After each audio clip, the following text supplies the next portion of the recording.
ఏది అయినా ట్రై చెయ్యి ఆచి చికెన్ మసాలా. ఆచి చికెన్ మసాలా. విశాఖ కొత్త పోర్టు పరిధిలో ఉద్రిక్త పరిస్థితులు నెలకొన్నాయి. నగరంలోని పేడగంట్యాడ పిఎస్ పరిధిలో రోడ్డు ప్రమాదం జరిగింది. ద్విచక్ర వాహనాన్ని క్రేన్ వాహనం ఢీకొట్టడంతో గంగవరం గ్రామానికి చెందిన ఓ వ్యక్తి అక్కడికక్కడే మృతి చెందాడు. దీంతో గ్రామస్తులు రోడ్డు మార్గాన్ని నిర్బంధించారు. రోడ్డు ప్రమాదంలో వ్యక్తి మరణించినప్పటికీ వాహనానికి సంబంధించిన శ్రావణి షిప్పింగ్ యాజమాన్యం ఇప్పటిదాకా స్పందించకపోవడంపై ఆగ్రహం వ్యక్తం చేస్తున్నారు. ఈ రోడ్డు మార్గం గుండా వరుసగా ప్రమాదాలు జరుగుతున్న అధికారులు మాత్రం పట్టించుకోవడం లేదంటూ గ్రామస్తులు ఆవేదన వ్యక్తం చేస్తున్నారు. గంగవరం గ్రామం నుంచి కంపెనీలను తరలించాలని, లేదంటే గ్రామం నుంచి తమనైనా వేరే ఊరికి తరలించాలని గ్రామస్తులు డిమాండ్ చేస్తున్నారు.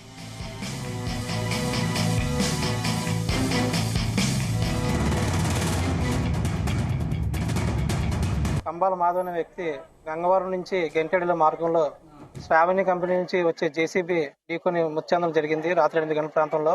రాత్రి 8 గంటల ఇన్సిడెంట్ జరిగింది, కానీ ఇప్పుడు వరకు కూడా ఏ అధికారి కూడా వచ్చి ఆ ఫ్యామిలీతో మాట్లాడడం కూడా జరగలేదు. ఆ ఫ్యామిలీ చాలా దిగ్భ్రాంతికి గురై ఉన్నది. ఎందుకంటే ఇప్పటికే ఈ రోడ్లో సుమారు 6 చనిపోయి ఇది 7వ బాడీ.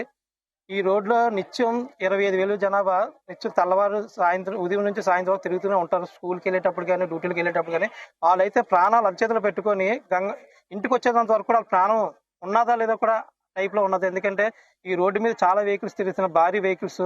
దానివల్ల మా గంగవరం 4 గ్రామాల ప్రజలందరూ కూడా చాలా ఇబ్బంది పడుతున్నాం. ఆ విషయాన్ని పదే అధికారుల దృష్టి కూడా తీసుకెళ్ళాం, కానీ ఏ అధికారి కూడా మమ్మల్ని స్పందించలేదు. పదే లెటర్లు కూడా పెట్టాం. కలెక్టర్ గారు కానీ, జీఎంసీ గారు, ఎమ్మెల్యే గారు కానీ, స్థానిక కార్పొరేటర్ గారిని కూడా లెటర్లు పెట్టాం.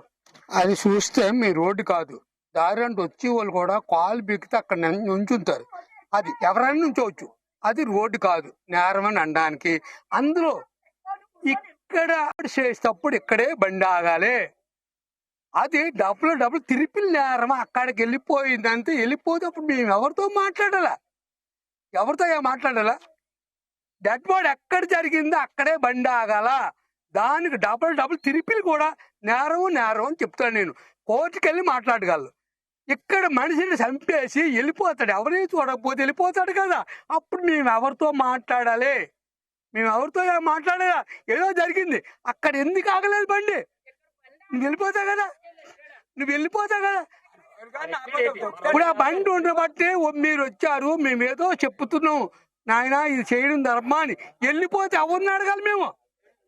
ఇది చట్టం ప్రకారంగా తిరుపులు నేరమా బండి, అక్కడ బండి అది ఇక్కడికే రావాలా.